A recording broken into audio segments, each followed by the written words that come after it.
Cha xôm chụp điệp xua lục ta lục dây ông Phu Minh ông ôn con cục ma từng áo kia tên chụp kia mà đong tiếtในក្នុងការអានរឿងពីក្នុងសិភៅដំណឹងល្អចាដែលថ្ងៃនេះនាងខ្ញុំចរិយានិងកូនស្រីនាងខ្ញុំកានិកាចាយើងនឹងអានរឿងទី4ជាមួយគ្នាចាហើយក៏មានការចូលរួមអំពី Daisy ហើយនឹង Mochi ដែរគឺថាស្ដាប់រឿងស្ដាប់ឡើងងោកអីចាប៉ុន្តែអត់ព្រមទៅណាសោះគឺនៅតែអង្គុយនៅដេកស្ដាប់នៅនឹងឯងចាថ្ងៃនេះយើងនឹងអាននៅរឿងទី4ជាមួយគ្នាចាសូមបើកទៅរឿងទី4លោកអ្នកមានសភៅនេះហេចាសូមបើកទៅនេះគឺជារូបភាពនៅក្នុងរឿងទី4របស់យើងហាក់បត់នៅខាងនេះជាភាសាខ្មែរនិងភាសាអង់គ្លេសខ្ញុំនឹងអានជូនជាភាសាខ្មែរហើយកូនកានិកានឹងអានជាភាសាអង់គ្លេសចាអញ្ចឹងឥឡូវនេះខ្ញុំនឹងចាប់ផ្ដើមអានជូនសូមលោកអ្នកដែលមានសភៅកូនមានសភៅសូមបើកឲ្យអានជាមួយអ្នកគ្រូចារឿងទី4ការមិនស្ដាប់បង្គាប់ព្រះបានប្រាប់អាដាមនិងអេវ៉ាថាពួកគេមិនត្រូវបរិភោគផ្លែពីដើមដឹងខុសត្រូវទេប៉ុន្តែអារក្សបានបន្លំជាសត្វពស់មកលបួងអាដាមនិងអេវ៉ាមិនឲ្យស្ដាប់បង្គាប់ព្រះពួកគេបានល្មើសច្បាប់របស់ព្រះហើយបានធ្វើបាបព្រះទ្រង់ខ្ញាល់យ៉ាងខ្លាំង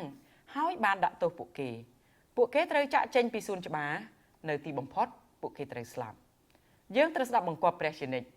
លោកុបាទចំពុក3ខ1ដល់ខ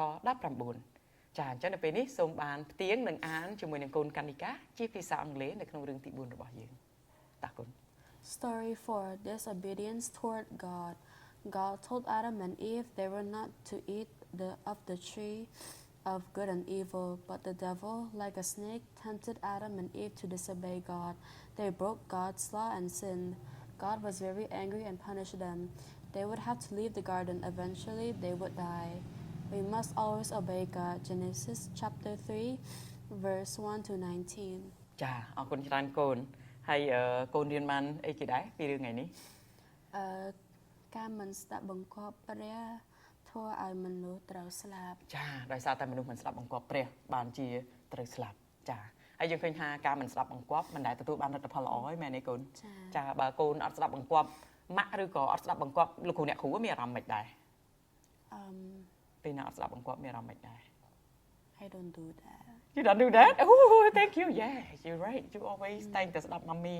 ហើយនឹងស្ដាប់លោកគ្រូអ្នកគ្រូល្អមែនតើកូនហើយរដងពេលដែលម៉ាមីទៅជួបលោកគ្រូអ្នកគ្រូតែញលឺគាត់សរសើរពីកូនព្រោះកូនតែងតែស្ដាប់បង្គាប់ហើយធ្វើជាកូនល្អអរគុណច្រើនកូនសូមព្រះអង្គប្រទានពរកូនហើយសូមព្រះអង្គបានប្រទានពរដល់កូនកុមារទាំងអស់គ្នាលោកតាលោកយាយអ៊ំពូមីងនិងបងប្អូនទាំងអស់គ្នាដែរចា